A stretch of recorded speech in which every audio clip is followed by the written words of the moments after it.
Fala pessoal, tudo bem? Bom, meu nome é Felipe e eu sou nutricionista e atualmente eu curso a pós-graduação de Nutrição Esportiva e Estética do Grupo A Plenitude, que é coordenada pelo Rodolfo Pérez. Hoje eu vim trazer um tema um pouquinho diferente, vou falar um pouco sobre alergias alimentares, intolerâncias alimentares, qual a diferença entre elas e o que nós como nutricionistas podemos fazer para você, tá? Bom, a primeira coisa que a gente tem que saber é diferenciar o que é intolerância do que é alergia, tá? Mas, de qualquer forma, antes, reações adversas aos alimentos. A gente tem basicamente duas, as tóxicas e as não tóxicas. As tóxicas, como o próprio nome já diz, elas causam uma intoxicação, tá bom?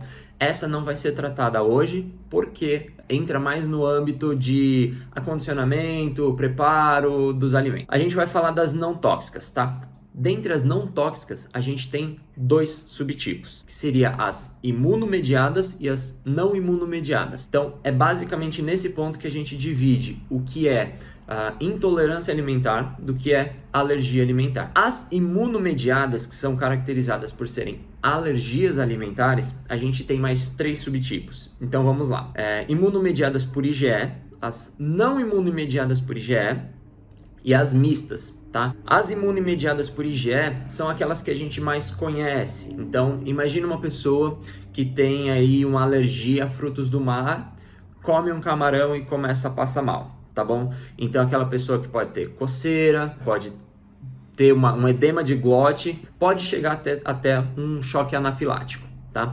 As não imunomediadas por IgE são aquelas que causam uma inflamação do trato gastrointestinal um pouquinho mais severa. Então a gente tem ali uma retrocolite, tá? Uma proctocolite, uma enterocolite, que são inflamações do trato gastrointestinal. E aí a gente tem uma terceira, que são as mistas. E como o próprio nome já diz, elas não têm um mediador específico. Essa última tem menos estudo científico, tem menos conhecimento sobre, mas a gente já sabe de algumas, por exemplo, uma alergia à proteína do leite.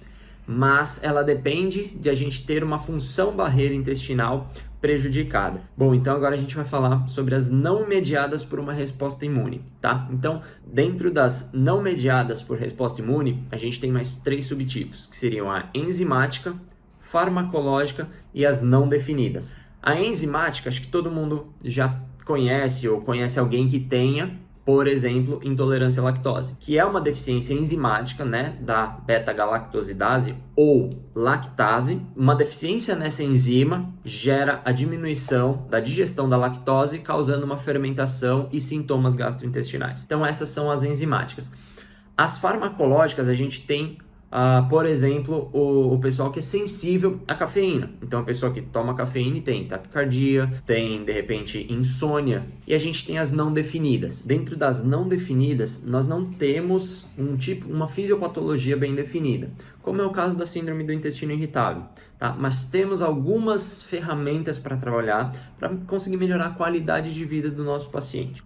Bom, e o que a gente pode fazer para melhorar essas condições? Um denominador comum entre todas essas patologias se dá pela função barreira, tá? Uma função barreira boa, ela é capaz de impedir ou atenuar diversas respostas dentre quase todas as reações adversas aí aos alimentos. Então, cuidado com a sua microbiota é fundamental. E o que mais a gente pode fazer? A suplementação com pré e probióticos, quando necessário, pode ser uma boa aliada. Por quê?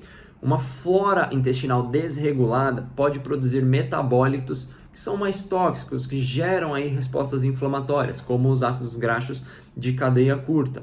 Outra estratégia que a gente pode utilizar seria a suplementação com glutamina. A glutamina, ela é um pouco polêmica, mas trazendo aqui para a saúde intestinal, ela pode ser uma grande aliada. Ela participa da proliferação de enterócitos, a renovação celular do nosso intestino. Ela também participa do fortalecimento das nossas tight junctions. Então, as ocludinas, as claudinas, que são as proteínas que juntam os nossos enterócitos, elas utilizam muita glutamina. Então, para uma função barreira intestinal boa, a gente pode utilizar sim a glutamina. Outra estratégia que pode ser interessante seria a suplementação da vitamina D quando necessário. A vitamina D ela tem uma função clássica de homeostase de cálcio e fósforo, tá? E regulagem de metabolismo ósseo. Mas depois de um tempo descobriu-se que ela também participava da regulação da resposta imune inata, atuando ali nos macrófagos e monócitos. Então, você já pode imaginar que um paciente que tenha sido exposto de forma consensual ou não a certo tipo de alimento e tenha uma resposta inflamatória, você pode imaginar que se a vitamina D é um imunomodulador, ele talvez tenha uma resposta um pouco mais branda. E a vitamina D também tem se mostrado bastante eficiente na cura de mucosa em pacientes com síndrome do intestino irritável. Uma outra estratégia que pode ser bastante interessante é a suplementação com ácidos graxos, principalmente os ômega 3. Eles já têm uma característica anti-inflamatória bastante conhecida, tá? Mas uma meta-análise agora de 2019 sugeriu que a suplementação com ácidos graxos ômega 3 pode melhorar a atividade fagocítica de neutrófilos, monócitos e diminuir citocinas pró-inflamatórias. E a gente sabe que uma inflamação crônica, mesmo que seja subclínica, pode perturbar a homeostase intestinal. Nesse caso, como prevenção, a suplementação com ácidos graxos, principalmente os ômega 3, pode ser de bastante ajuda. Um último ponto que eu vim trazer aqui seria o cuidado com os aditivos químicos, tá? Apesar de os órgãos reguladores dizerem que tem um nível seguro, essa segurança ainda é muito questionada. Porque a gente tem trabalhos mostrando aí que aditivos químicos como a sucralose, como o acesulfame-K, têm efeitos negativos na microbiota intestinal e também no metabolismo de glicose, tá? Então a gente vai dar preferência para o quê? Vai dar preferência para os álcoois naturais, xilitol, eritritol e entre outros. Eles podem ter uma ação prebiótica no nosso intestino. É isso, valeu. Qualquer dúvida, estou à disposição. Deixa nos comentários, manda uma mensagem aqui no YouTube que a gente responde. Valeu!